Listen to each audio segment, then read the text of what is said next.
My mom would be at all my sporting events. Let's say I was playing football, okay? My mother would be on the sidelines, and if the play on the field started going one way, my mother would run along like, Mark, get him, get him. I'd be like, oh my gosh.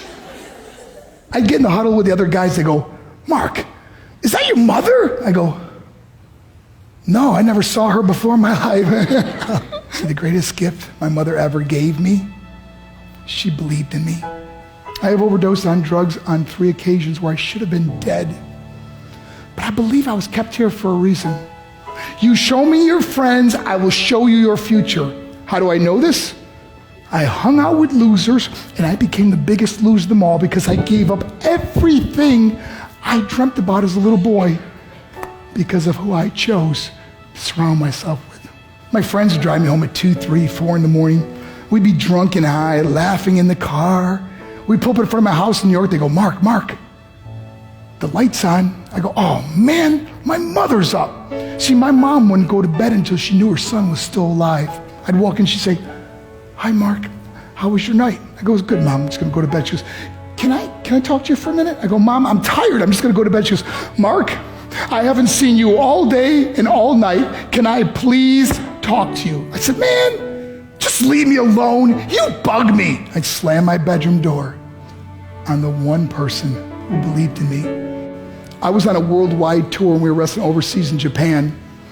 After my wrestling match, I went upstairs in my hotel room and I fell asleep. There was a knock at my door at 3 o'clock in the morning. I got out of bed and I looked through the safety window and I could see it was a Japanese promoter.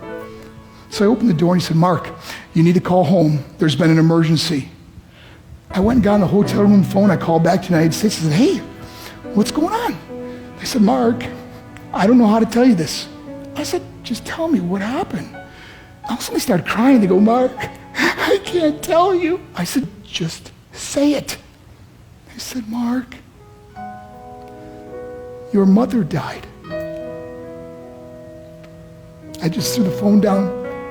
I ran out of my hotel room. I took the elevator to the lobby, and when the doors opened up, I just ran out into the street. I mean, there was no cars, there was no people. It was 3 o'clock in the morning.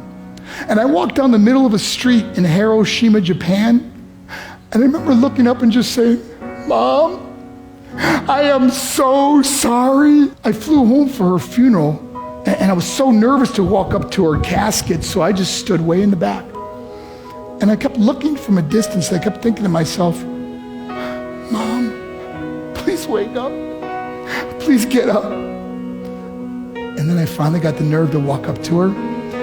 And as I got closer, I could see my mom for the first time. I mean, she was so beautiful.